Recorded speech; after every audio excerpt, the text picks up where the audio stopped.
everyone, it's Laura with Pampered Chef. I am going to show you the toppings that I'm going to make with that yogurt I showed you yesterday. So I wanted to make something fun and a little bit different.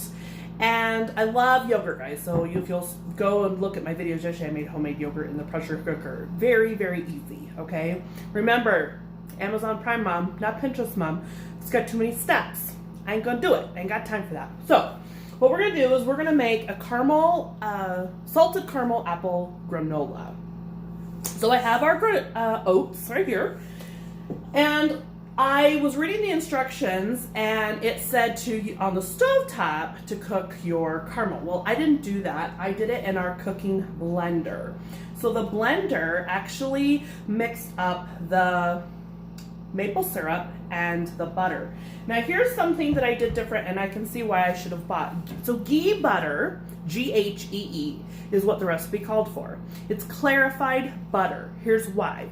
When you melt down the butter and you remove, you'll see white on top. That's the milk solids, okay, the milk fats. When you remove that, it extends the shelf life of your butter.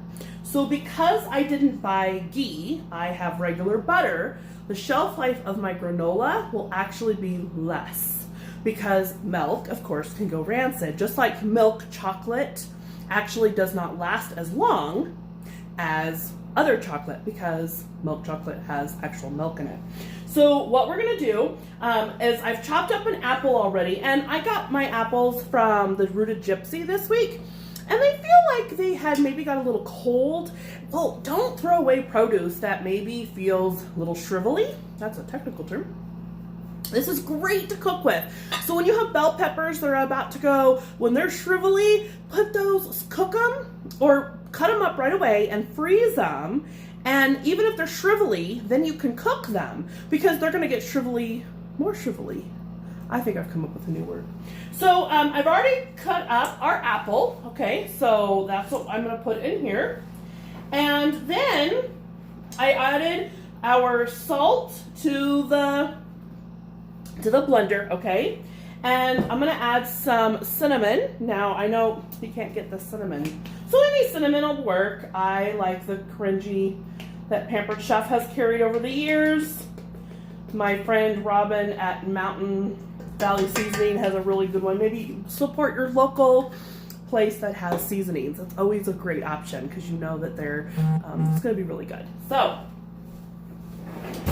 we're going to take our scraper, okay, and we're just gonna mix all of this up. Nothing fancy, but then we're gonna pour in it's basically homemade caramel sauce, okay? Now, I don't know if you saw it, I probably poured too fast, but you could have seen the milk solids on the top, and that's why some recipes call for ghee butter. And people who have a lactose intolerant, you can actually use ghee butter because the milk solids, the milk fats have been taken away. And so just, you know, the more you know. Remember that commercial back in the day that said the more you know, it's a Reading Rainbow guy or whatever. So anyway, the more you know. So we just mix this up. This smells so good, you guys. So we just want it completely coated here. And then I want to show you what we're going to do. Now I'm using my stoneware pan. I love that the days are getting longer, but the sun is a little bit bright on my work area. So we're using parchment paper because this is maple syrup, so really sticky, okay? So we want to make sure that when we pour this on, you want it all touching. I know that sounds silly, but you're gonna break it up. We're gonna bake it at 325, okay? And we're going to spread it around. I finally finished a roll of parchment paper, guys. When Grandma moved in with us almost 5 years ago, we had enough aluminum foil, saran wrap, parchment paper, and wax paper. Like, I swear to you, when the zombies come, our family will be taken care of. Just saying. Okay, so we want it to touch like this because then I will break it up once it's all cooled down, okay? So that's it. That is going to be my granola. How easy is granola to make? You buy a bag and it's so expensive, and yet you can make it for easy yourself. Anyway, so stay tuned for other recipes the rest of the week. Take care, guys. Night.